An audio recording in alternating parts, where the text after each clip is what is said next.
I'm in my era of saying yes to life. Tonight I'm going to a singles Halloween party with my friend that I met on Instagram. We've met twice in person, and then her friend group that I've never met before. So I'm going with a bunch of girlies that I don't know, and we're gonna go mingle with some men that I don't know. You know what? I'm kind of feeling like it's gonna be a really great night.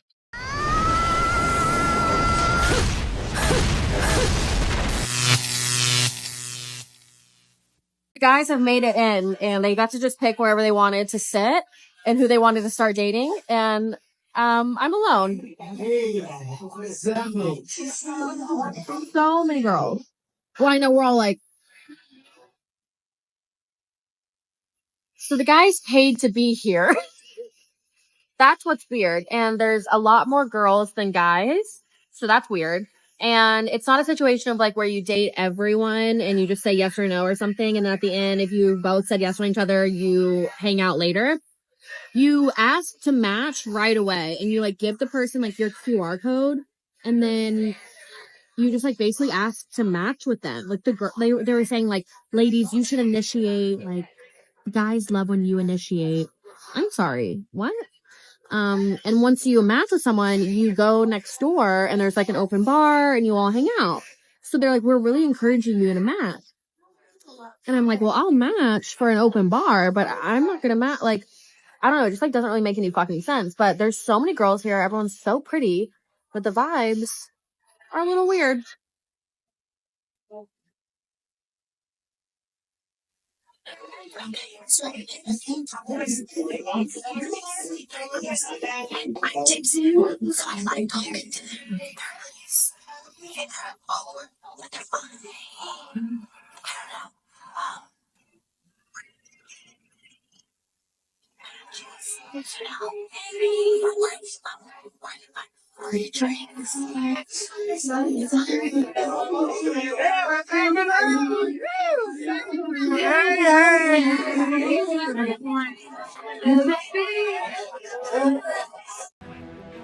Oh, hell no! Men don't go to dating events. Women show up in droves. According to them, it's men who are in an epidemic of loneliness. But think about it. They want to organize an event where, as a man, you have to pay to attend, just so a group of women can feel entitled to reject you.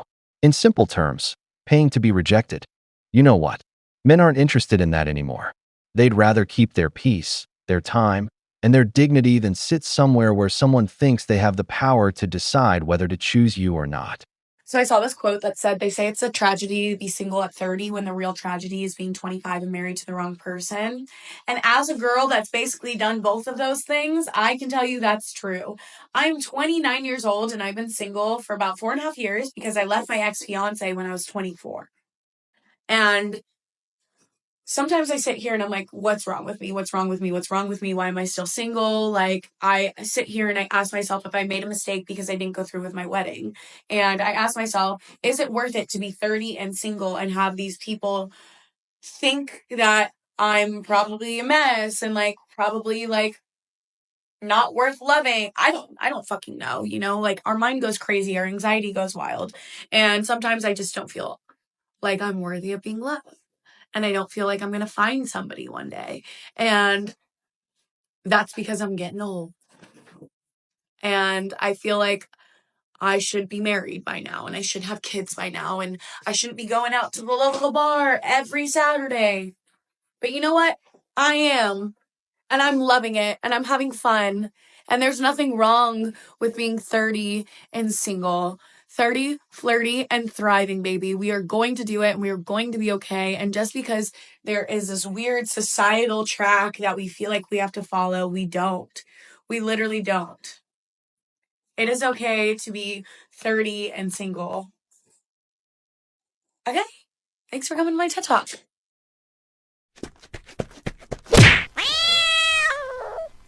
It's okay to be 30 and single. Or at least that's what the girl at the bar says every Saturday night while drinking, not knowing what she's doing with her life, and having no stability. At 24, she was engaged, planning a wedding. By now, she could have had a child, a house, and a husband, building a purposeful life, being the core of a home. But she chose to be the almost 30 girl on the wall that Chads hook up with for one wild night and send home the next morning. But man, You've got to see the bright side. That guy dodged a bullet. Women. Men always assume this, and I, for the life of me, do not understand. Anytime my friend and I invite guys to come to our singles events, they always assume that it's going to be 80% majority men. Like, they'll be like, oh, like, I think it's going to be a sausage fest. Like, I think I speak for most guys when I say, like, we're not going to come because it's all going to be other guys. That's not the case, ever. Like, I've gone to multiple singles events. I'm hosting singles events now myself. In every situation, it's majority women. And they're all really cool, fun, attractive women. In New York, women here, in my personal experience, they are very willing to sign up for events. They're willing to put in effort to make connections with people, both platonic and romantic. And I have found it not to be the case for men. So I don't know where that perception's coming from. If anyone has any idea, what is that barrier? The reason that we're reaching out to these men is because it's harder to get men to sign up for these events. And yet when we ask them to sign up, they say they don't want to sign up because they think it will all be men. And it's like, no, the reason I'm reaching out to you is because there is no men. Like, what is it? I don't understand. Hey, bro. What? Oh my God! Epidemic of female loneliness. I'm telling you, the numbers speak for themselves. Most men don't go to these dating events, and there's a clear reason. Many simply don't want to be rejected anymore. That's something both radical feminism and dating apps have caused. They've created a culture where men would rather avoid rejection. They don't take risks or put themselves out there. They prefer an app where they just message a girl, and if she replies, great. If not, no big deal. There's no emotional risk. But going to an event where men have to pay just to sit in front of a woman who's going to interview them like it's a job interview, and then decide whether or not to give them a chance. Think about it. Men get rotated from table to table, and in just one night, they can be rejected by multiple women. That hurts. And a lot of men just aren't willing to go through that anymore. This girl at work said something to me the other day, and I can't get it out of my head. Heard a baby around her. I was like, oh God, that's free birth control for me. And she's like, oh, that makes me think of my little baby. And I was like, yeah, I'm too selfish. I don't want kids. I have a dog. That's enough for me. A couple of days later, she's like, so you don't want kids, but you have a dog. Do you have a boyfriend or anything? And I was like, no, I've never had a boyfriend. She was like, how old are you? And I said, 27. She's like, and you've never had a boyfriend? And I never really cared. But there's something about her saying that really hit me this time, because I've never been on even 2 dates with the same person. Even guys I've talked to or hooked up with, they'll slowly stop talking to me, and then I find out they have a girlfriend, or they get into a new relationship a week later. And when I was younger and I didn't have a boyfriend or a girlfriend, I'd be like, it's because I'm fat. I used to weigh 320 pounds. I lost 160 pounds. It's not like I'm being hit up every day, every week, even every month with people in my DMs or messaging me on Snapchat trying to get with me. It's no one hits me up. It's not even I'm being selective with who I'm picking and turning people away. It's just people aren't coming up to me, and I don't understand. Not I have an issue with people wanting to hook up with me, but if it tries to go a step further, they're absolutely not, no. I don't want to just hook up with random people that I don't know, so I'll tell people that I don't want to hook up with them until I know them, and then they're like, well, you're a prude. I'm I literally can't win. Why it's hitting me so hard this time is the fact that she had the audacity to ask by choice, and I just sit there and I'm like, no, it's not by choice. When I was younger, I was like, oh, it's because I'm fat. Oh, it's because I'm fat. Once I lose weight, I'll have no problem. And now that I'm not fat, I'm just what is it? What is the reason? So now I'm going to finish my energy drink and hit the gym until I can't feel my emotions anymore. Maybe that's the reason. What hurt you was seeing yourself in the mirror. You realized she didn't believe you when you said you don't want kids because you've never even had a boyfriend. How can you say you don't want children or a family when you've never even been close to that? You're on the wall, lonelier than the sun at noon. It's sad, but women brought this on themselves. With their constant habit of blaming men for everything, with phrases like, I'm independent, I don't need a man, I'd rather have a dog, or throwing out accusations of misogyny just because someone dared to give them a compliment or approach them. It's things like this that have made men want nothing to do with the modern dating game. It's because of women who write in dating apps that they're looking for the apocalyptic 666, a man who's 6 feet tall, has six-pack abs, and earns six figures. The 666 from hell, just so that man is expected to settle for an average woman. The game is over. Okay, I went on a speed dating event, so let me tell you everything I thought about it. The good, the bad, the ugly, story time, just explain if you're interested. Again, the things that I liked, maybe didn't like, and just like my opinion on it. So I found out about it. A lot of people were asking about that. I found out about it through one of you guys DMing it to me on Instagram, like someone that follows me. She was like, hey, I don't live in your city, but I know that you live here and I saw someone post about it, so I thought you might be interested. I'm always like down to do random crazy shit. I embrace dating. I think it's super fun. I love meeting people even if it's not romantic. Like I just think we can all use more of like in-person types of interactions, social encounters, whatever. I think it's great. I've always seen speed dating like on TV and movies, so I was like, it's something I think I would like doing because I like talking to people. So that's why I did that. And I got a friend to go with me. I would have gone by myself, but I wanted to go with a friend, so that worked out perfectly. This event specifically, this was their second time hosting it, so it's brand new. It's a group that has a podcast that's like relationship focused, so they're the ones hosting the event. So what I saw when you sign up was that the women could just sign up and there would be 40 slots. So you just sign up as a woman with your name, age, email, Instagram handle, and like maybe some other things. But then the guy side of it, I didn't obviously like click and look at it really, but it did say like guy application. So the guys were more so having to apply, whereas the girls were just able to sign up. Originally, it was shown that basically you'd get there around 6 to 6:30, you'd be signing in. We had like champagne, that whole vibe, and they kept the guys and the girls like separate. Then, when it became like 6:30, we were supposed to date 20 guys, at a time for like 3 minutes each, and then have like a little break in between, and then date the other 20 guys, and then end it all and all get together, have a drink, take a picture, like whatever. That was how it was marketed. But what ended up happening was there ended up being a lot more girls sign up than guys. Not only that, probably ratio just off the bat, but a lot of the guys that maybe initially had signed up didn't end up showing up because of, they were saying outside factors like the Kentucky Derby, Cinco de Mayo. It was a very busy weekend this weekend. So there ended up being a very large surplus of women that they were not expecting to have. So that was the first issue that I will say that this event had, was there was only like 30 tables, I think, set up where each girl was sitting, and there was over 30 women. So a lot of the girls ended up literally having to sit in like this other spare room and just like watch all of us get to date. And they didn't even get to like basically be a part of the speed dating event. And that just came down to like whoever was there on time or in time to like get handed a seat number for your table. So a lot of the girls were like really upset and like really pissed about that, which fair enough. The other thing I would say was what I said before. It came to me as a complete shock when we were told that the men had paid good money to be here and like to be a part of this. And for me personally, I don't think that anyone should have to pay. I understand logistically they had free drinks.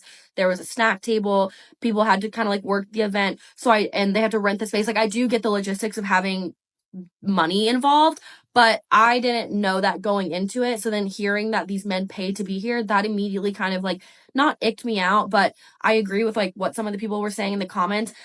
I just think either, women and men should both have to pay to be there to equally date, or not even, you're not paying. I don't think they should be paying like to date. You're getting free drinks and food. So like, I'd be like, yeah, if each party had to pay $10 or something to like be a part of this, I would totally be okay with that. Or no one has to pay. Like I don't know. I don't like the whole guys paying to be there. And I do understand a lot of people have different opinions about that. It could be similar to guys stereotypically paying for the first date. I typically on a first date will offer to go like 50-50 because it's clearly like an equal interaction. We both clearly we're here for the same thing. You didn't like offer to take me out.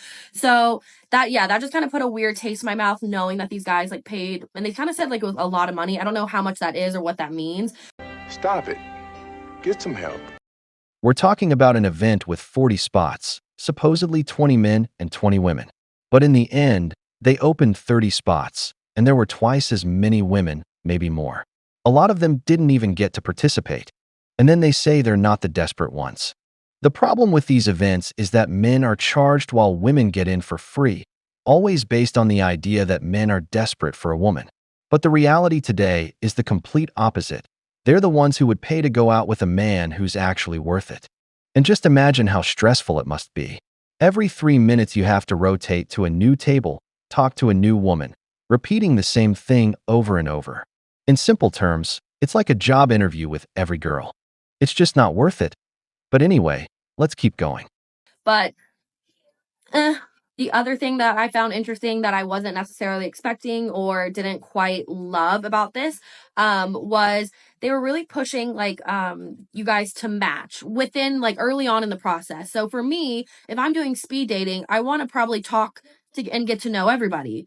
If there weren't 40 guys, so say there were 40 guys, I could have enjoyed talking to number 2 for 3 minutes. Like, how much could you really get to know in 3 minutes that you're like, okay, lock in, I don't want to get to know anybody else here? That's crazy, in my opinion. And some people are like, okay, you're for the streets. Like, if you have a good connection with someone, you would just want to match right away. Okay, why are we all here then? Because I want to like talk to everybody.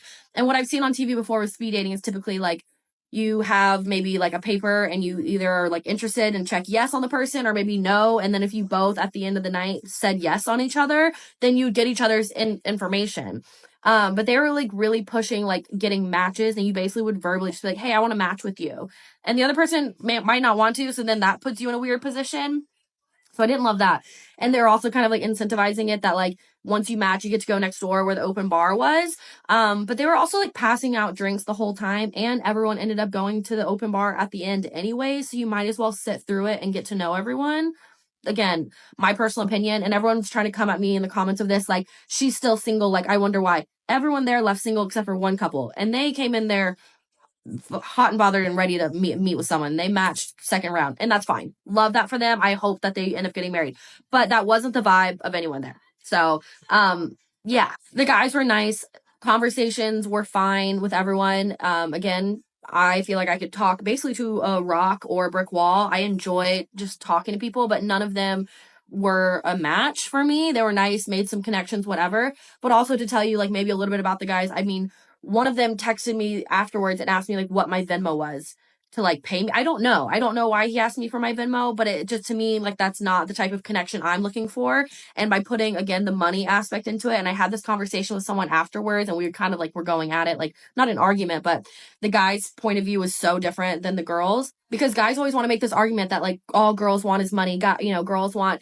da da da da like all this like money and are very superficial and just looking for like financial type things. And like I'm the type of person personally, for me personally, I don't like, I've never gone after the rich guy. I've never had like, that's just like not what I look for. I usually offer to at least split the bill. Like I'm very much about like equal. I make good, decent money. I can afford all my own shit. I've never like thought that that's a thing that I've wanted. I mean, it'd be nice to have, but like I've never like prioritized that.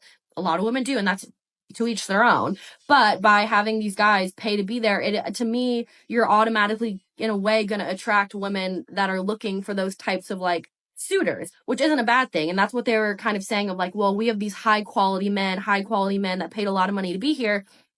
That's not how I like justify a good man based off his bank account or anything like that. So to me, that's not like that attractive of a quality or like thing that I want necessarily. Yeah. Anyways, positives. Girls were amazing. And a lot of people were saying that in the comments, like, truly, I think it was such a good idea in a way. Cause like we were all talking together in the beginning before we even like met any of the guys. Everyone was like nervous and chatting and complimenting each other's dresses and having champagne. And by the end, we all were like wanting to just get each other's numbers, go out after. They provided lots of good drinks and food. I mean, I was having fun. I had a lot of fun that night.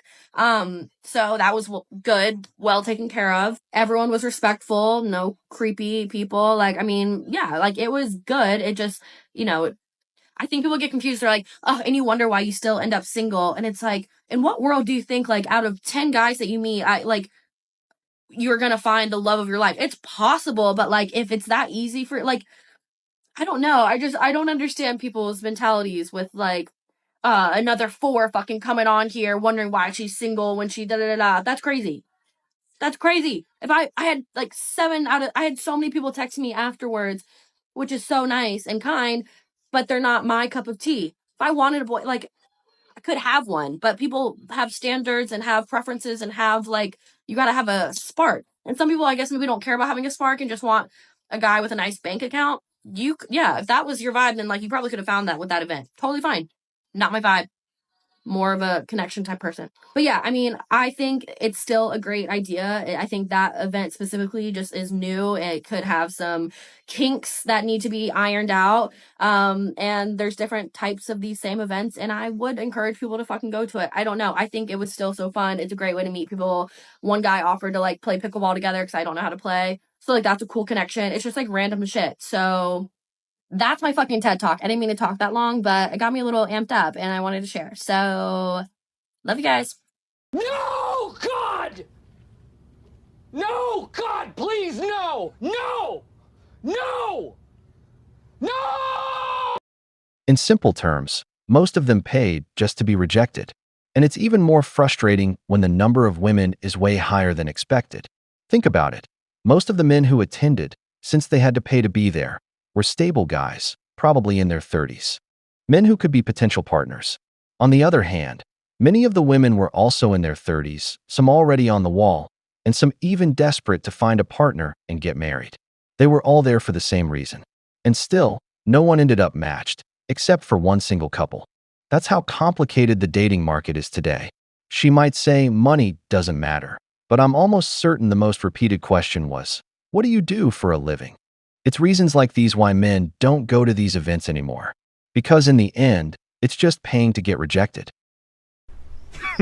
Women. Oh, she friend zoned me. Nice guys finish last. Blah. Are you good in bed? Are you good in bed? Do you have sexual charisma? Okay, is there riz? Is there game? Do you give sensual vibes? Are you charming? Being a nice guy is literally the bare minimum, okay? Everybody should be nice. I'm not understanding what you guys are not understanding. Oh, I'm nice to her, so I should get laid. What? Why do you like her? Is it just because she's nice? Is that why you're trying to do the nasty with her? Is that why you feel rejected that she doesn't like you? Because she's just nice? Probably not. She's probably hot, right? She's probably seems like maybe she's good in bed. Probably has a lot of charisma, okay? We don't owe you shit for being nice. Everybody should be nice. Stop it. Get some help. This is the typical woman who ends up dating a Chad, a man who brings nothing to the table except his seed. She's the kind of woman who only thinks about intimacy. She's not someone you'd choose as a wife, and she'll probably end up as a single mother. Remember, brothers, if the toad comes from the streets, no matter how many kisses she gets, she won't turn into a princess. These are the kinds of women who, after turning 30 and going through more than 10 Chads, suddenly want the nice guy they used to mock. Now they want a serious man, a beta provider who will save them, give them the ring, and offer long-term financial security. But don't be that guy. Let her crash into the wall. Because we all know, the wall doesn't forgive. If you are a young man, I'm talking like in your early to mid-20s, living in the United States, I have questions. And no, this is not for me. I've probably married 25 years. I got my guy. So here's what I want to know. Why aren't you dating? I have 2 daughters and a son. My son is still in high school, and he's just now getting to the age where he would start dating. And he has been very blessed by being raised by 2 older sisters and a mama and dad who have invested in him and talked with him about how to treat women. But here's what I'm finding that is so odd. My girls who are college age, one is at a big university in the Southeastern Conference, and the other one is doing independent learning and starting her own business. They are in their 20s, early 20s, and guys are not asking them out. And it's not just them. And my daughters are beautiful girls, and they are good Christian girls, and they are very emotionally mature. They know their values, they know their standards, and it's not even that they're being too particular. It's also not just my daughters. It is their friends. It is their acquaintances. Guys are not asking girls out anymore on proper dates. What is happening instead is, let's say my daughter takes a guy to a date party.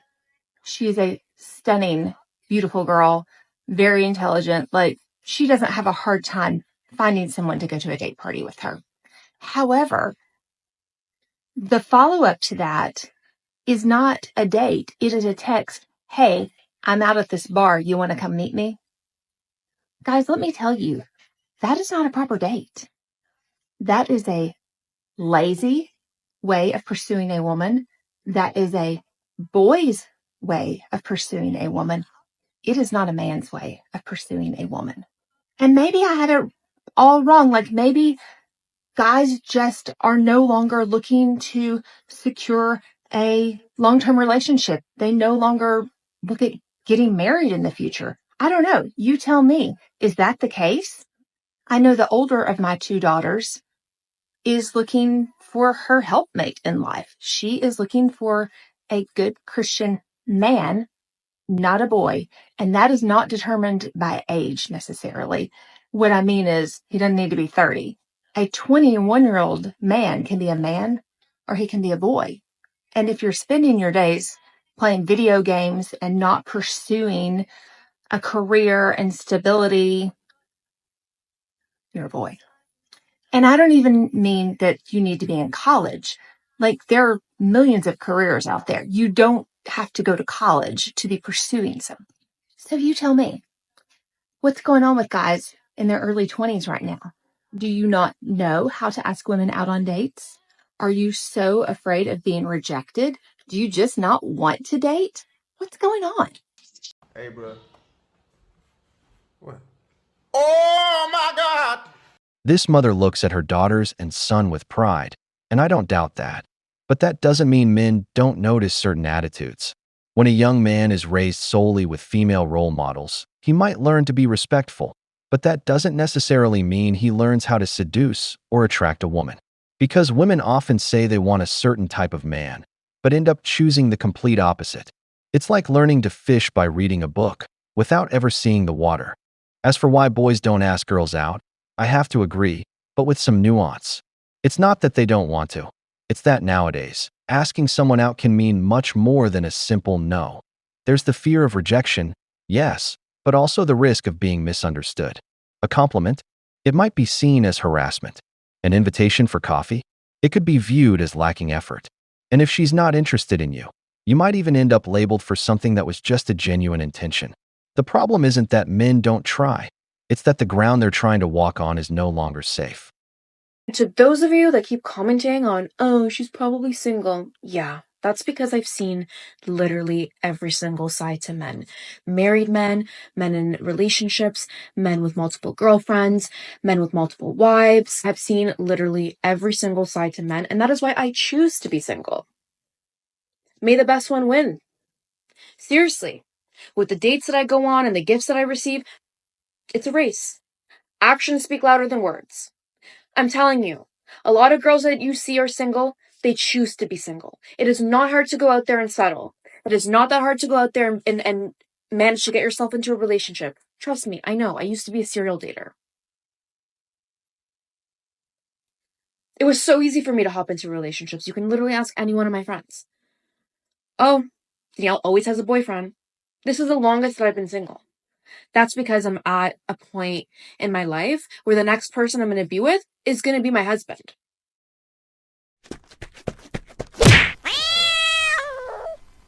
Just imagine how her future husband will feel seeing her openly admit she's been with all kinds of men. Like I said, brothers, if the toad comes from the streets, no matter how many kisses she gets, she won't turn into a princess. She's the typical woman who hasn't held back from any experience. Now that she's hit the wall at 30, suddenly she wants a serious man. Now she's out looking for the beta provider, the kind of guy who offers long-term financial security. She's not looking for a partner. She's looking for a retirement plan. Just think about it.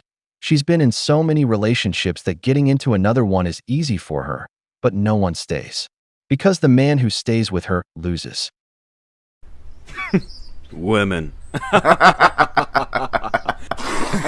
I was hanging out with my friend yesterday and we were talking about dating, and she was telling me how she's so frustrated with dating and with men, and she's just so over it. And she's 27, she's gorgeous. And I'm not just saying that because she's my friend. She's just objectively beautiful. She's from Brazil. She's sweet. She works out a lot. She's super fit. She's just had so many disappointing experiences over the last couple years. Like, she feels like guys just don't take her seriously for some reason. Like, they think it's okay to just treat her casually, even though she tells them up front she only is interested in something serious. She's not interested in anything casual. And some guys are just actually dumb.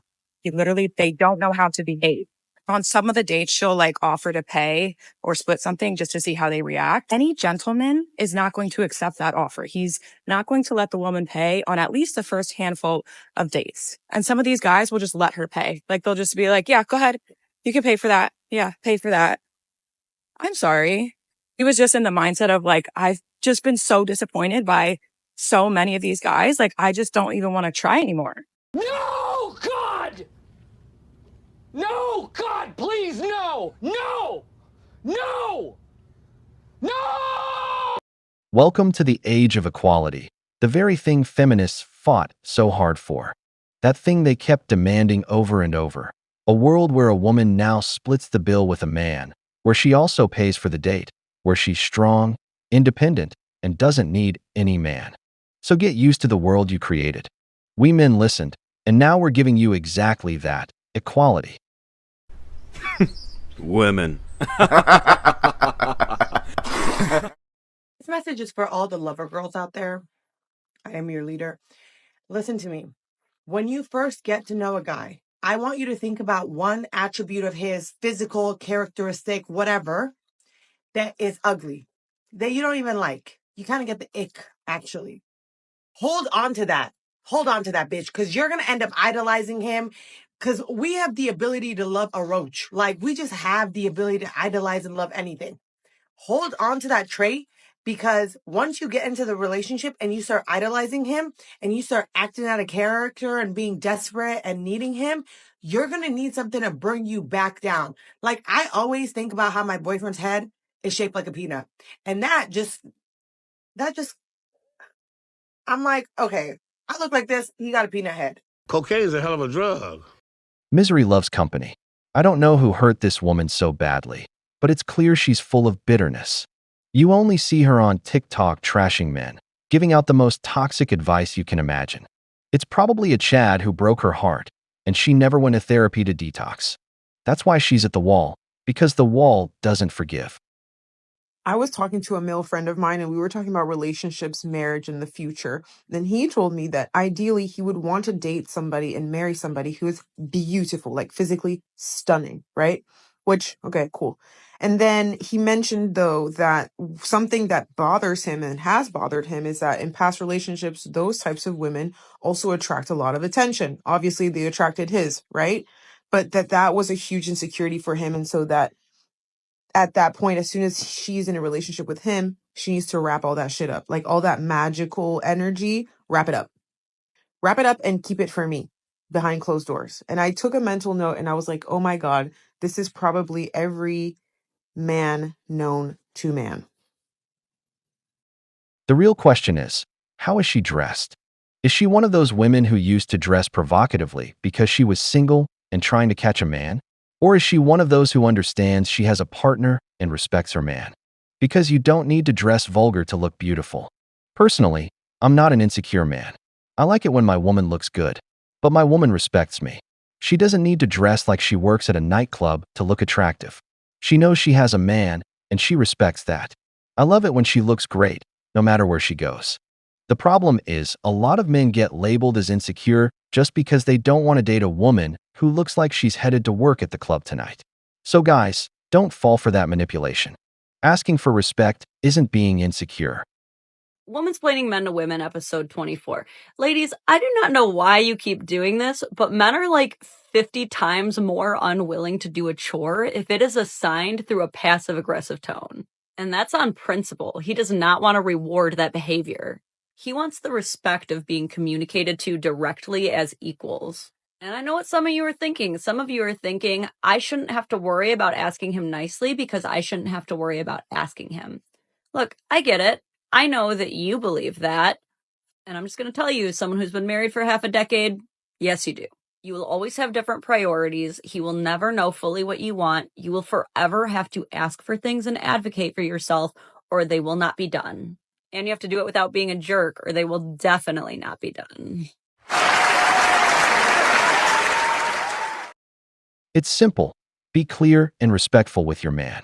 Every real man knows there are responsibilities at home, and we don't mind doing them. Because we're the head of the house, the leader, and that comes with certain duties. Unless, of course, you're dealing with a feminine man. Remember, men are linear thinkers. If you ask him kindly, with love, he'll do it. But if you come with drama, resentment, or the intention to start a fight, he won't.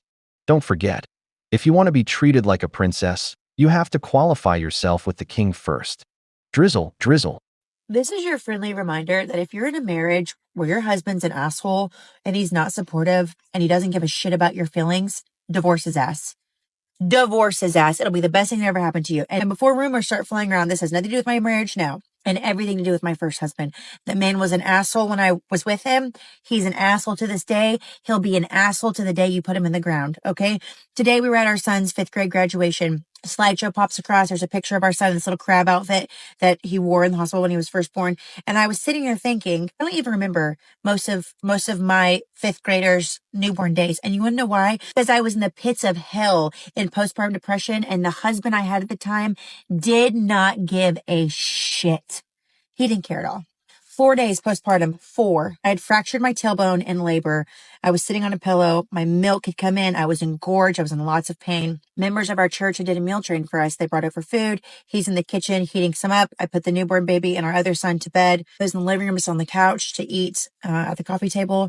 I walk in the living room, sit down in front of the recliner, hook up my breast pump, and start pumping milk. Will remember this until the day I die. He slammed his fork on his plate and he said, "Can you not go somewhere else to do that? I'm trying to eat and you're grossing me the fuck out." Sorry. Your wife, who just gave birth to your baby 4 days ago, is sitting there pumping milk her body to feed your child. The breast you've seen 900 times, pumping milk to feed your new baby. And you're telling her at 4 days postpartum that she grosses you the fuck out. Weeks after that, horrible postpartum depression. I'm having panic attacks. I'm not sleeping good. We had a child that was just screaming and had colic. He screamed all the time. Go in the living room one night. He's laying on the couch watching ESPN. I will never forget it as long as I live.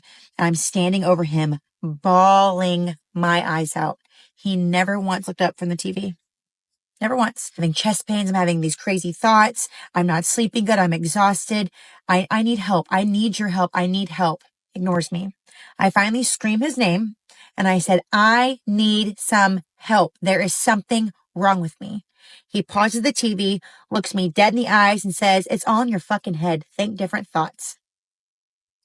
I knew at that very moment in time our marriage was never, and I mean never, going to last. Several months go by. I'm 5 months postpartum. I'm 125 pounds soaking wet, a size 3-4. Sitting up for lunch one day at work. We go to Mazio's to get lunch. He says, "Why don't you eat some off the salad bar? It's probably time to start losing that baby weight." 125 pounds soaking wet, a size 3-4 pants. And he tells his wife 5 months postpartum, "It's probably time to start losing the baby weight." If you live in our town, you probably think he's a good old boy. And some of you can think that. I don't care what you think. And some of you can think I'm a monster. I left our marriage in a way I shouldn't have. I made choices I shouldn't have made. Should have just packed my shit, said see ya, and took my kids and left. That's what I should have done. I didn't do that. I made choices I shouldn't have made. And I have to live with those choices the rest of my life. To this day, the man gives me crippling anxiety. We were at graduation. I was trying to take pictures, hovering. Like I couldn't even take pictures fast enough because I was trying to get out of their way. As if this is their child. No, it's my child. You can wait for me to get done with pictures and then you can take pictures. Saturday, my son was running, busted open his lip, had to take him to the emergency room to get stitches. His dad showed up to the emergency room. I had crippling anxiety the entire time we were in there because I had to be in the same room as him. If you were ever in a marriage where your partner is not supportive or they give you anxiety or you feel uncomfortable around them, divorce them. It will be the best thing that ever happens to you. No, God!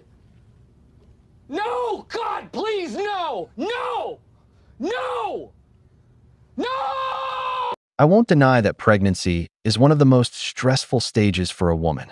But if you really listen to everything she says, You'll notice she only talks about how things affected her and quotes random things he said at certain moments. Do you know why relationships don't last nowadays? Because people don't know how to write in the sand and forgive. This man wasn't an irresponsible father. He wasn't someone who hit her, mistreated her, or abused her. He just wasn't a sensitive man. Maybe he was emotionally clumsy, sure, but most men are like that. She wants to blame him. That's why she doesn't care what people say about her. That's why she talks about how she would have done it differently. Chances are, she later made his life hell or took everything from him in the divorce. Her fears didn't come from him being abusive or violent, but from her own insecurity. And when I see this, I ask myself, does a woman want an emotionally sensitive man who's useless? Or a man who may not be very emotional, but is responsible and committed to his family? Because if she doesn't learn that the perfect man doesn't exist, she'll never stay with anyone. My husband decided to be spontaneous and take me to the movies last night. And when we went to dinner afterwards, I was talking about how much I really loved the movie. It was so good. I was so excited to talk about it. And he looks at me dead in my face and says, "It was just a movie." And I immediately stopped talking. So the more I sat there and thought about it, I start crying. It gets really uncomfortable. And he tries to break the silence by continuing to talk. And I finally looked at him and I said, "That really hurt my feelings." And he responded, "It was just a movie." I said, "I was really excited to talk about it. You took me to see this movie on a whim. I've never heard of it, didn't look it up beforehand, and I really loved it. You picked a great movie." And I was so excited. And now I don't want to talk at all. Because why would I want to talk after that? And he immediately stops. He's like, "You're right. I'm sorry." And then he grabs my hands. He's like, "I'm not even being sarcastic. You're right. I'm sorry. I love when you get excited. It's just annoying sometimes." I recognize that he is trying and he is learning how to communicate with me. It's not an overnight process, but it is very painful. He's still new to his healing journey, so I just have to keep remembering that. Stop it. Get some help. And you, instead of helping him, decide to expose him on TikTok. Something that was intimate between the two of you. You make public just so a group of bitter women can poison your mind, telling you to leave him, that he doesn't value you, and things like that. All over a situation that was just a moment. They don't even know the man. Women tend to be emotional. That's why they often make decisions driven by emotion. Men, on the other hand, are more rational, colder. If a man acts based on emotion, the world eats him alive. We don't know how that conversation started. We don't know what kind of movie they were watching.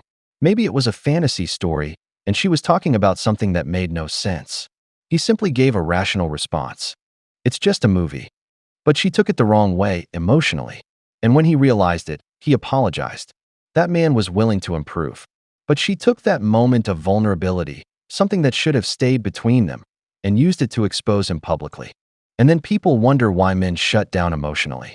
You are correct. There is hatred here, but it's not for me. It's for himself. He hates my joy and excitement because he has nothing to feel joyful or excited about. And that's exactly what I said to him after he said it was sometimes annoying. The comments were not surprising. I actually almost didn't read them because I knew exactly how they were going to go. I started my healing journey in August of 2022. In the first year of my healing journey, I crashed out at least 2 to 3 times a month. And he was there to take the beating every single time. When you start healing and reconnecting with your higher self, your brain thinks it's in danger and it starts to project and deflect to whoever is closest to you.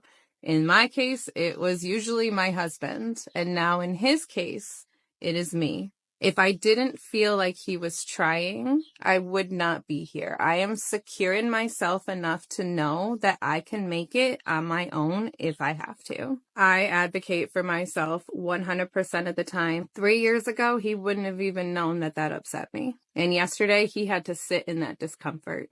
Oh, and also, most women don't recognize when these red flags happen. So it is great when you point them out in the comments in a very respectful way. I love how most of you did it. However, the ones who are saying you should just leave him, we met in 2007. We have 3 kids together. A lot of our life is very intertwined. You can't just go. You have to plan things.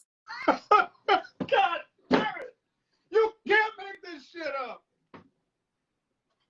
I want you to really notice this, because it deeply angers me. Women go through a lot of emotional mess, And the man stays, standing firm through every stage. She even says, I started healing in 2022. Now do the math. All those years before that, that supposedly unemotional man was there, enduring it, being her rock. Can you imagine what this woman's life would have been like with a sensitive, emotional man like the one she says she wants now? They probably would have split up years ago. But no, he was strong. He was her support. And now that she says she's healed, suddenly she no longer wants a strong or stoic man. Now she wants an emotional one. And the worst part? The comments from other women are all telling her to leave her husband, the father of her 3 children, the man who stood by her through her best and worst moments, who cared for her, supported her, provided for her. Instead of standing up for her husband, she throws him under the bus, blames him for her problems. And then you understand why so many men don't feel valued in their marriages. Because one single mistake can erase all the years of good they did for their family. Women. Hi, my name is Katie, and I'm more than just an alcoholic, but today I have been sober for 304 days, also known as 10 months. It's a great day, and I'm super proud of myself for getting here. But before I lead into the topic of this video, PSA, it will be emotional. It will be long. I don't know how long. We'll find out. And some of you may think to yourselves, why would you ever choose to talk about this on your 10-month celebratory video? Because even at 10 months sober, this is something that affects me every day. Probably will for the rest of my life. And it should. I had somebody reach out and ask me if I could talk about what it is like to be married to an alcoholic from the spouse's perspective. I have a lot of spouses of alcoholics on here, or ex-spouses of alcoholics on here, and I get messages saying that I have helped them understand. And that's what I want. I really want. I think some of these videos have helped my ex understand. So as far as our story, I emotionally damaged him, potentially for the rest of his life. I looked at the man who loved me the most for everything I was and told him that I hated him on a regular basis. I didn't hate him. I don't hate him. I never will. He was a really good husband, and he's an amazing dad. I picked the right one. He didn't.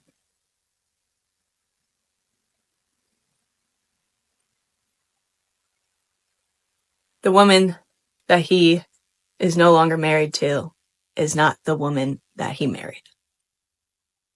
He watched me go from happy-go-lucky fun in my early 20s to struggling with postpartum and trying to get me through it, to becoming a full-blown alcoholic.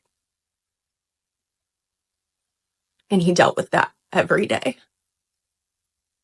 And even though I broke him down, he never did that to me. Ever. I know I made him feel alone because I prioritized the drink in my hand instead of him and our marriage. Because I had become selfish and angry for where I had gotten myself to. Hey, bro. What? Oh, my God! Brothers, out of the hundreds of videos I've made, I think this is the first woman who says, I was the problem. Because almost all of them, no matter how much damage they did to their husbands, always end up blaming him. Finally, I applaud this woman for speaking the truth that so many others refuse to admit, that they ruined the life of a good man. Because many have done exactly that. The only difference is those men don't go online to tell their story, because the world would label them as weak, misogynists, or not real men. So, respect to this woman. At least she had the courage to speak the truth. I couldn't stop. I wasn't strong enough yet, but I wish I would have been. I made him feel unworthy because I criticized him every day. I would turn molehills into mountains for no fucking reason. I'd lost control of my mind. Looking for every excuse to drink. Yeah, there's people out there that deal with it in a healthy way, and I just couldn't understand it. Now I do.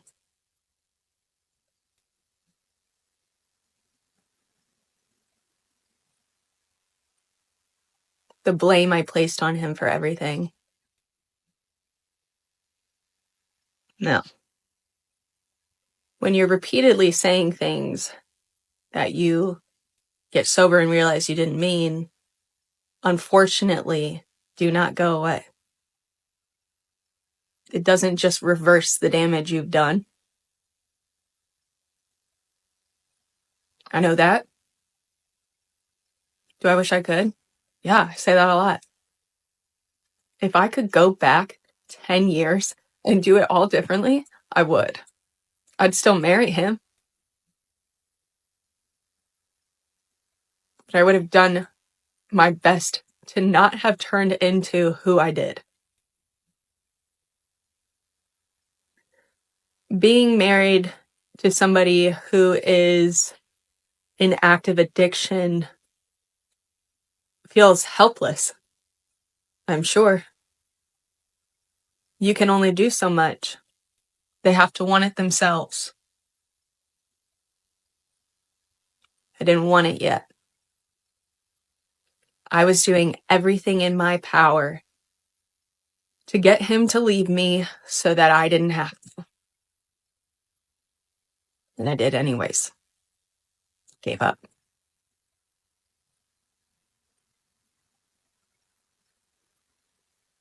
Those vows are for life. But sometimes they're not. But sometimes there's things you could have done to make sure that it was. And I didn't do those things. Some time ago, I shared a statistic about alcohol consumption, and I want you to remember it. Alcohol-related deaths among women increased by 34%. That's a much higher increase compared to men, 7.1% versus 4.2%. In 2023, 8.3% of all American women aged 12 and up, that's around 12 million women, met the criteria for alcohol use disorder, AUD. 45% reported drinking in the past month, and 13.8% engaged in binge drinking, meaning 4 or more drinks in a single occasion. Many of these women are married. So imagine how many men have to carry the financial burden, deal with verbal abuse, and live with an alcoholic partner. The situation gets even worse when children are involved. These fathers have to protect their kids from a mother under the influence, emotionally unstable, or even violent. This is a fact you won't hear a feminist talk about.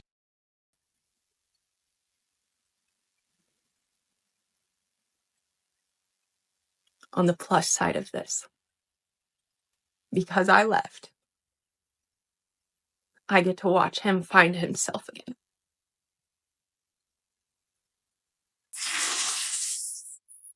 That's all I want for him. He's a good person. He's funny. He could always make me laugh. But towards the end, I wouldn't allow it to. Even though he was funny, I wouldn't allow him to make me laugh. I couldn't. I think I made him feel dumb. He wasn't. He was trying to help me. In these meetings, they say miracles happen. People find their way back to each other. But they don't always. And I get so fucking jealous when I hear people who have success stories in their marriage. They made it through. They fought through it. They didn't give up. I don't know if he would have given up on me. I think, yeah, at a certain point. Because who fucking wouldn't?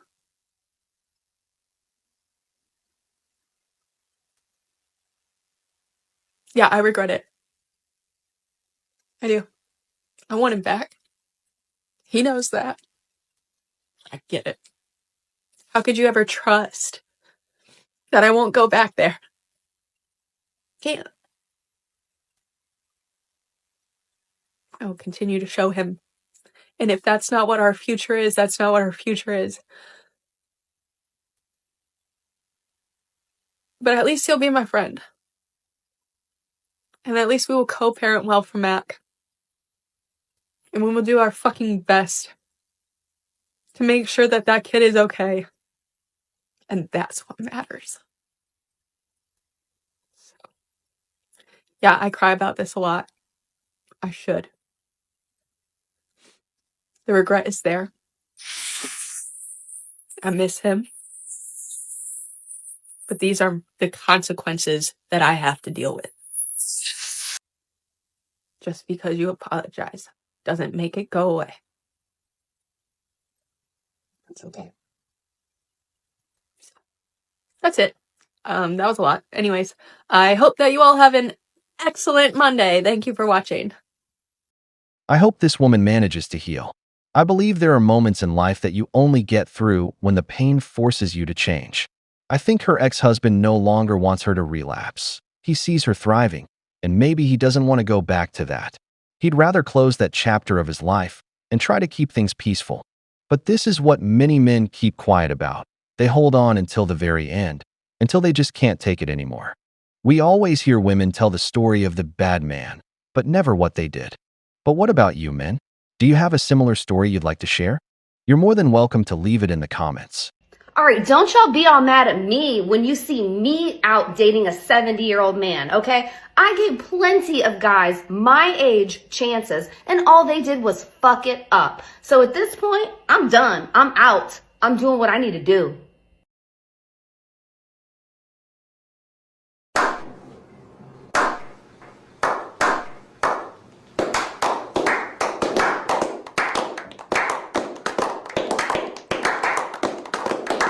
Many women, especially those in their 30s who are already facing the wall, get upset when they see an older man dating a young, beautiful, and fertile woman. Do you know why? Because that man has a lot to offer and can't afford to choose a woman in her prime, around 23 years old. A man's prime, or his best stage, is roughly between 28 and 45. If he works out, takes care of his style and haircut, and keeps his finances in check, he will naturally be attractive to any woman, especially because he has the power to choose who enters his life.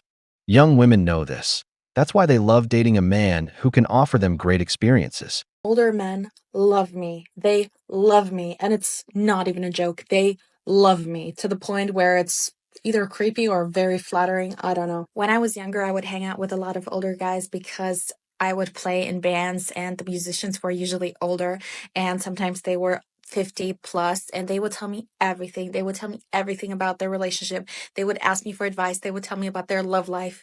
They would tell me about their intimacy with their partner. And I listened to all of that and I gave these men advice. They would call me and talk to me 2 hours a day. And I didn't charge for that, but I was basically their therapist. They would make jokes like, oh, if only I were a couple of years younger. I want to marry you. I would marry you instantly. Every single time they would first ask me, oh, how old are you?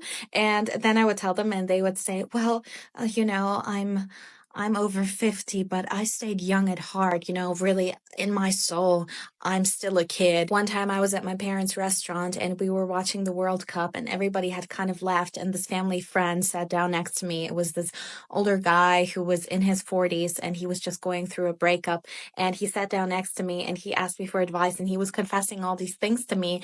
And I said to him, like, I'm 18 years old. I don't know. I have no experience. Like, I wouldn't know. He asked me, well, how do you flirt with guys? How do you interact with men? And I was like, I wouldn't know. I wouldn't know. I'm not really good at flirting with guys, is what I said to him. And he looked me dead in the eyes and he said, no, you are. You know exactly what you're doing. And I think you're really good at it. And I was shook. I didn't know what to say. And the best sentence is always hands down. You're so mature for your age. Guys your age, they don't get you. You need an older guy, a more mature guy who's going to understand you. Well, okay. Thank you for that advice. I'll be sure to take it to heart. Cocaine is a hell of a drug. A man in his 40s can definitely be attractive if he's in good physical and financial shape. He has life experience, resources, and the ability to make a woman feel good. And I agree. If you've worked hard to get where you are, you have every right to be with the woman who makes you feel good. And if that woman is a collagen boost, who keeps you young and active, who am I to judge? Now, brothers, keep one thing in mind. If you can drink the milk, there's no need to buy the cow. What I mean by that? That love doesn't erase knowledge. Just because a woman is young doesn't mean she's naive. And if you get married, there's a good chance that stability you've built could vanish with a divorce. So yes, enjoy love, but do it wisely. Have you ladies noticed anything about 40-year-old men? Okay, so like it's not a secret that I really love older men. I always have, ever since like I could remember. It's just a thing, okay? As I've gotten older, their youth has vanished, or it's diminished, or it's diminishing. And it's really, really sad because older men tend to go for younger girls, now that I've discovered, to grab or still that light, that youthful light that is inside of the young girl. Okay? And you might be thinking, like, Candy, why didn't you conceptualize that in the past? Okay, firstly, I'm young and I'm still discovering life and what it means and everything like that. But honestly, like, I had this ex. He was very successful. He was in his 40s, making good money, everything like that.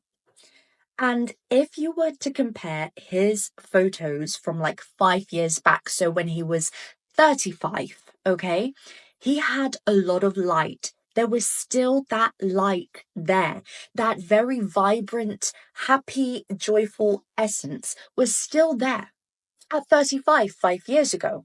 Now coming to the age of 40, 41, I see his photos. Mind you, we're not together anymore.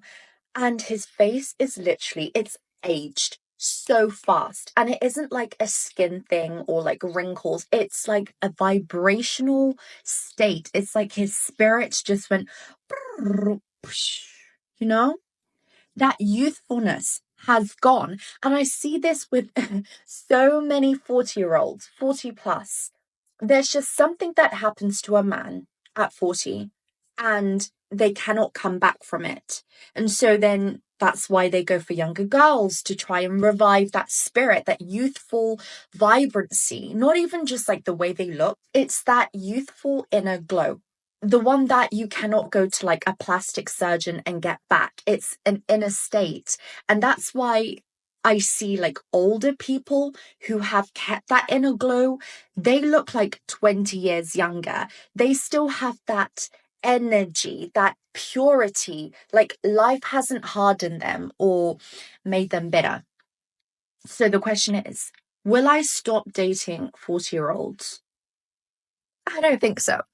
It's not that a man loses his youth. It's that he grows mentally. He knows what he wants, becomes more pragmatic, and understands the need to build assets and capital to protect himself in old age. Because here's the reality, no one looks after men. He might have kids, or even a family depending on him. Your 40s are that stage where, if you're well established, you want to date a young woman and enjoy life, but you're also cautious. You're not going to risk your stability. It's like that guy in the video. He said he was enjoying life, had financial and physical stability, but wasn't looking for marriage anymore. He wanted a girlfriend or a partner for a committed relationship, but without legal ties, without letting a woman in who could ruin him financially. And that's what these young women notice, a man who knows what he wants. That's why they won't stop dating men like that. Don't get mad at me, but this is my problem, okay? I am attracted to older men, like old men. I'm 28 and I was going on dates with a 60-year-old man and I was attracted to him. Like, I wanted to sleep with him. But this is what I realized. We're not going to vibe like that. Like, we're not going to get along. I'm not going to be able to have fun banter. We're not going to be able to film TikToks Does he even know what TikTok is? I don't know. We're not going to be able to do stuff like that. And I can't date someone who we can't vibe like that, you know? So I need to just give up on this old man quest and stop going on dates with 50, 60-year-old men and date people my age. It's just that so far I've gotten ghosted by guys my age and they haven't worked out. So I'm trying. Like, I am trying to also go on dates with guys my age. Trust me, I am. But I don't know. This 60-year-old man, he was so into me. Like, it was so easy, you know? Like, I was like, oh, so this is what it's like when a guy likes you and doesn't actually hate you. Like, wow. But then again, maybe he was just liking someone so much younger than him. I don't know. But this guy was so wealthy. He would like roll up in a Bentley one night. Another night, he's rolling up in a Porsche. Another night, he's in a Range Rover. It was a whirlwind. It was kind of fun. We would go to nice restaurants. He'd show me like blues music. Like, I don't know. But yeah, it was just not going to work out.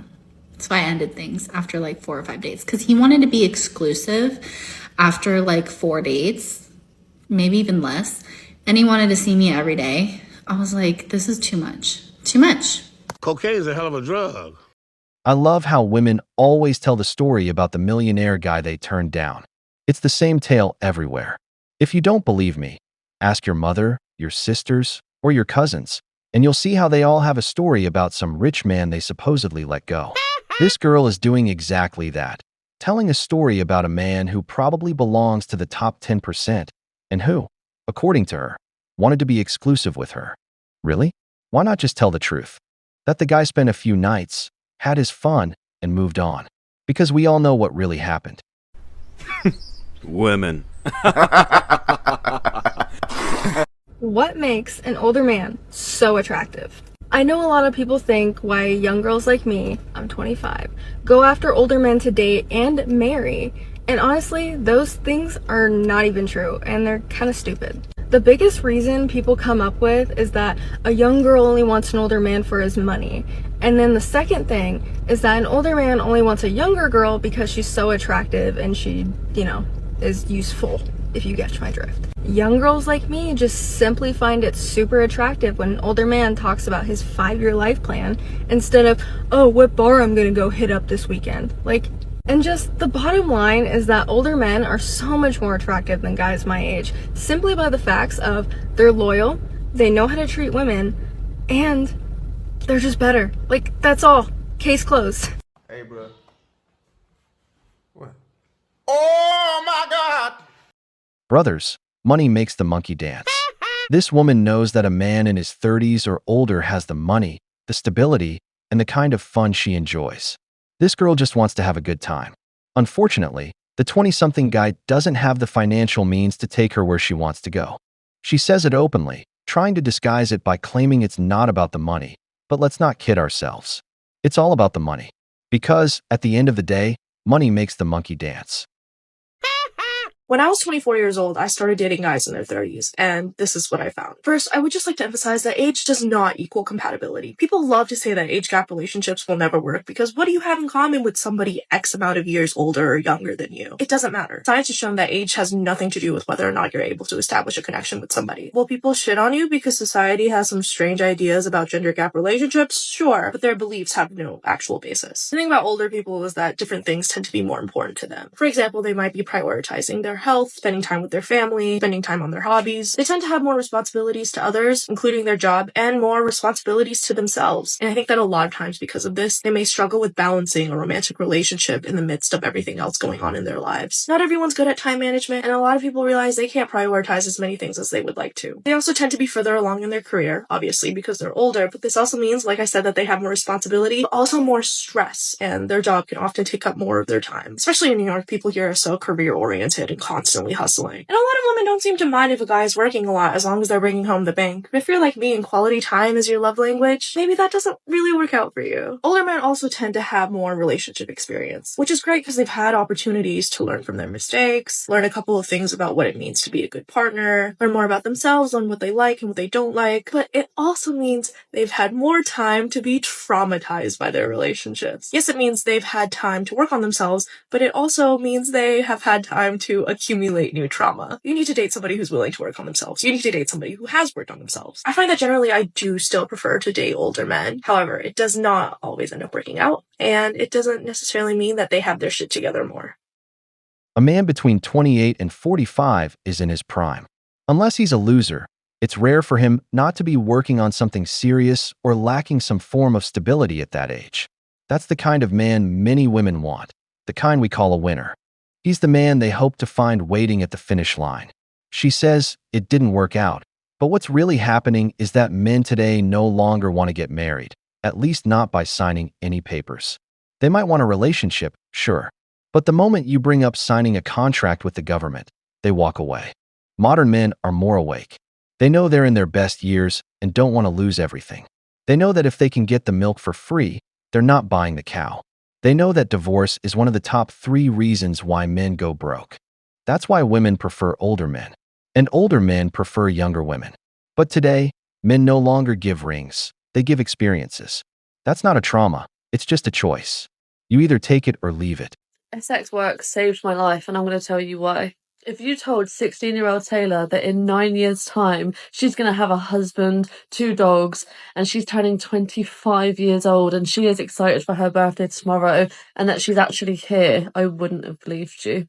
And since starting sex work, joy hasn't been in someone else's control and I haven't had to wait for permission to feel it on my birthday. And it hasn't been able to be taken away from me either. There hasn't been any emotional manipulation. Well, there has, but it hasn't affected me. And let me tell you the reason for that. This job gave me the financial freedom to be able to get out of the place that I was in and to be able to go and explore and make a life for myself. And every year I surround myself with people that give to give and do not give to get back. And that would never have been able to happen if I didn't have the financial freedom or the freedom of time, which is everything sex work has ever given me. And I never thought it was possible to be allowed to give myself the permission to have joy on my birthday, which built confidence and self-worth, which created very important boundaries. And that saved my life. Cocaine is a hell of a drug. She's definitely daddy's little girl. It's interesting to hear her say she surrounds herself with people who give to give, not people who give to receive. Ironically, if I'm paying you for a service, of course I'm giving to receive. You know what I mean, brothers? The worst part is hearing her say she has a husband. What kind of men are out there nowadays getting involved with a woman who makes a living working the streets as a companion? Where's your dignity, man? Only a simp would accept something like that. Picture this. She gets home in the middle of the night and her husband asks, "Rough day at work?" And she answers, "Yeah, had to work overtime. It was really hard." Brothers, please, don't be that kind of man. No matter how beautiful a woman is, she's not worth it if she has no dignity. I'm an S worker and people always ask me how it impacts my dating life. And the first way that I noticed was people started to tell me way too fucking much about themselves. I'm talking like I would be on a first date with someone and they're confessing to me about their deepest, darkest secrets and fantasies and traumas and not really asking about mine. It felt kind of one-sided. And it used to happen more because before I started being a pro dom, I was a sex coach or like I was in a coaching program. So I think a lot of people that I would go on dates with and they'd ask what my career was and I would tell them that I was in this program, they would kind of treat it as like their own therapy session. And they would just tell me all the stuff that was like pretty premature for the first time we were meeting. And then because it was a date, they would expect me to like do all of the things that they wanted with them in bed. This happens much less now. First of all, now I'm a pro dom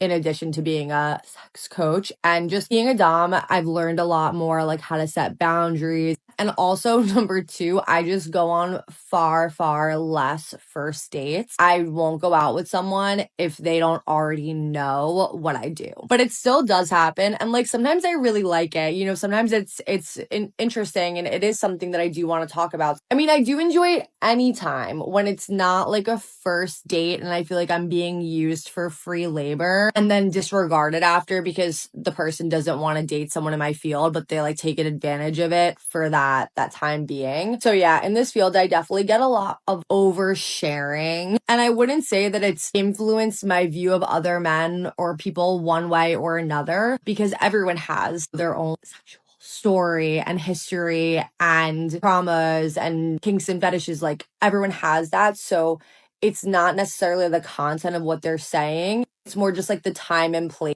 I'm going to probably make a little series on how this career has impacted my dating life. So this is just part one. Stop it. Get some help. Then, these same women are the ones who say the past doesn't matter. But knowing what a woman does for a living does matter. It could be what saves you from getting involved with someone who might 1. Give you a disease, or 2. Ruin your life by bringing someone into it who could end up in a divorce, be a bad mother, or become a real headache. Also, remember this, brothers, no matter how nicely she tells you her story, she's also carrying a lot of bad experiences that are deeply imprinted in her psyche. No matter how much therapy she gets, there are things that just don't go away.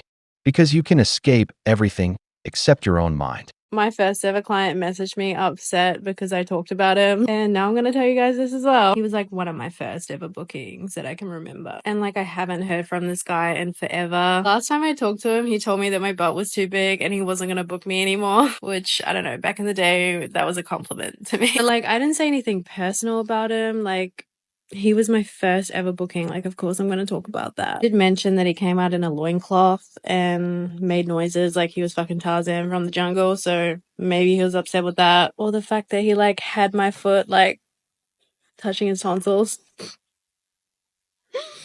I couldn't leave that out. Anyway, he's very upset. And he has a lot of money, so I hope I don't have any repercussions from it. Boys, I was like, oh my god, like you must get so many bookings. I do, but I also think it scares a large group away. I notice like the messages that come through now are like more freakish. One guy this morning messaged me. This is actually for a custom. He was like, he likes spy movies and he wants me to pretend to capture him. So like I'm the villain. I have to like do something to get 5 codes out of him. This must be another giantess guy because like after I get the codes, he wants me to just like pretend to sit on him and like scroll on my phone for like 2 minutes while he's like just passed out. But you know what? They're the ones that make it fun. I'd much rather that than the boring stock standard. Anyway, bye guys. Hell to the no, to the no, no, no, no. Hell no. Because of things like this, every time I see those Instagram models and women on the blue apps, living that extravagant lifestyle, expensive trips and 5-star restaurant dinners, I know that doesn't come for free. Don't fall for that lie. There's always a sponsor behind it. Let me tell you something. Many of those women need to have a really strong stomach because they do things for money with certain men that you wouldn't even imagine. That's why I'll say it again. Always look into a woman's past, so you don't end up with someone who has more miles on her than a car that's been working Uber for 5 years. What makes a sex worker high end? I'm a sex worker. I'm getting ready for work right now. I myself am high end. The reason why I charge more than other people is kind of complex. So let's talk about it. One of the main differences between high end and lower end providers is that high end providers are almost always offering GFE, which stands for girlfriend experience, which is exactly what it sounds like. We're acting like your girlfriend for the time booked. Things like kissing and cuddling are all included. But even with that being said, there are mid-range GFE providers and then there's high-end GFE providers, and high-end GFE providers can charge double what the mid-end ones do. A lot of it can have to do with looks. You know, if you look like a model, you can charge more, but that's not a necessary factor to it. I think it comes down to 2 main points. One is that a provider who is charging this much should be offering a luxury experience. It should be professional, it should be discreet, the client should always feel at ease and not be worrying about anything because of the provider. The provider needs to have really good social skills, needs to know how to handle awkward situations flawlessly, and needs to be enthusiastic, professional, and consistent, which can be a really difficult part of this job. Another aspect of it is, can a provider fit into a high-class world?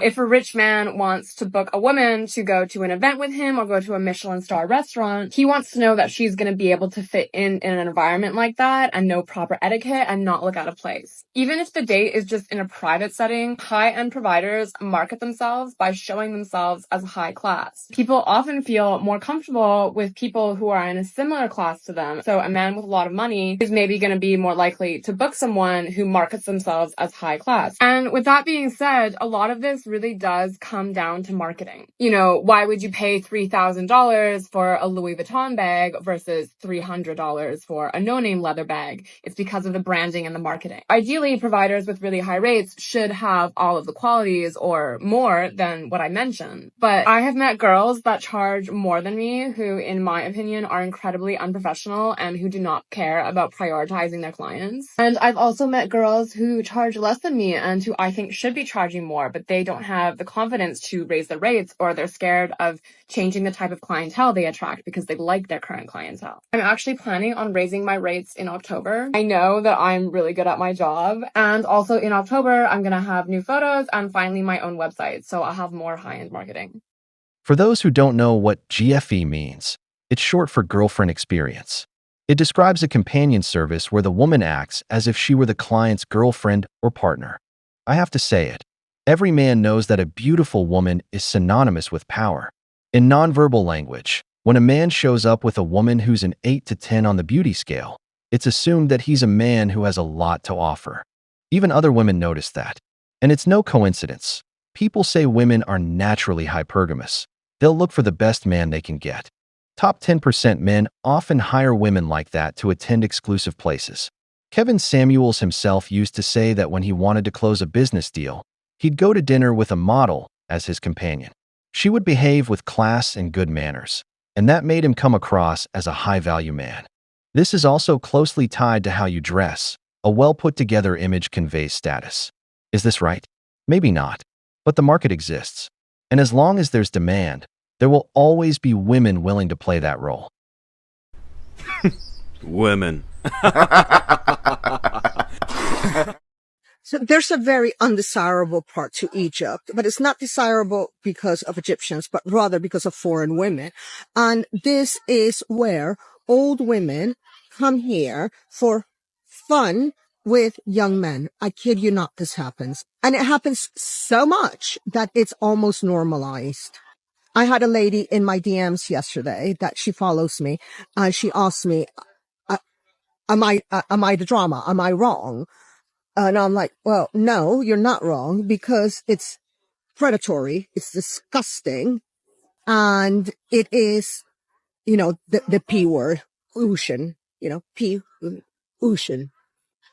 These boys know what they're getting into. They know that this is a transactional thing. The problem is that these women many times fall in love with these very beautiful young boys, and they think that it's true love. Now, what they will say is they will always tell these women that they love them, that they've fallen in love, give me money.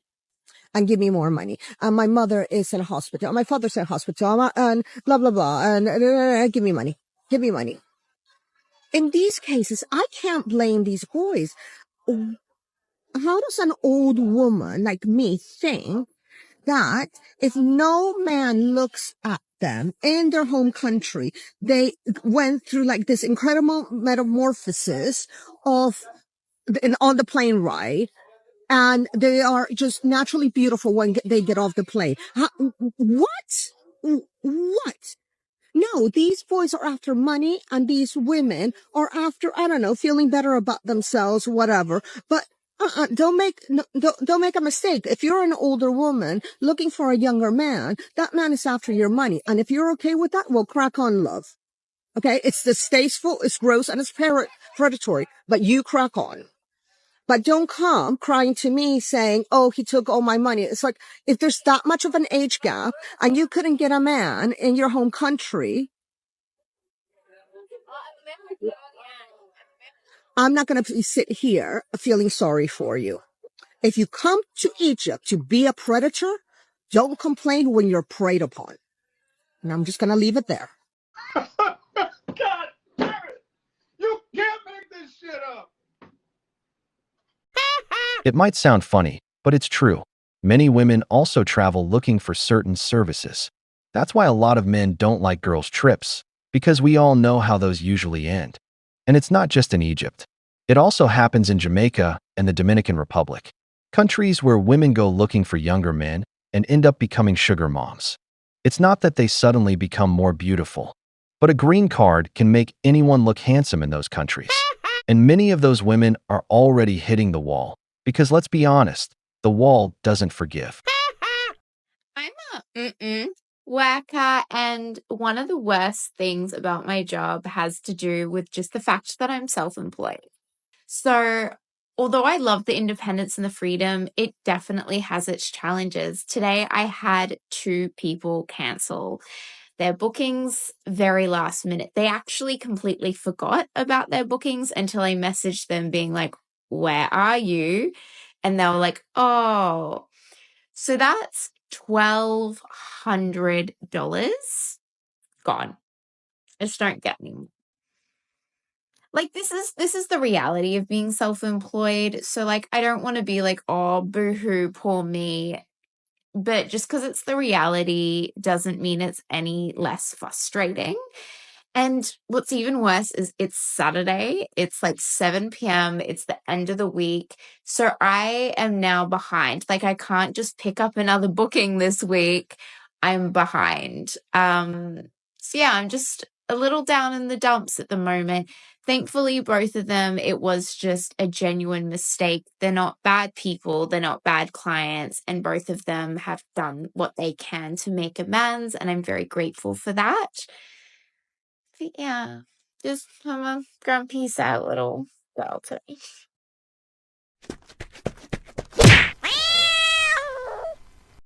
A real businesswoman. These are the same women who, after leaving behind a life of promiscuity, want a man to give them a ring and turn them into wives. You know what's saddest about all this? The number of comments from other women saying they want to do the same. Women who no longer want to be someone's wife and build a life together with a man, but would rather become the dumping ground for hundreds of men, as long as there's money involved. And the worst part, many of them are proud of it. But tell me, what do you think about the world's oldest profession?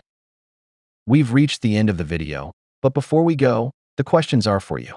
What do you think about women who travel to other countries looking for younger men? What's your opinion on so many young women choosing this kind of lifestyle? If you enjoyed the video, make sure to give it a thumbs up, subscribe to the channel, and hit the notification bell. Your support means the world to us and motivates us to create more content. Stay tuned for the next exciting video from the wall.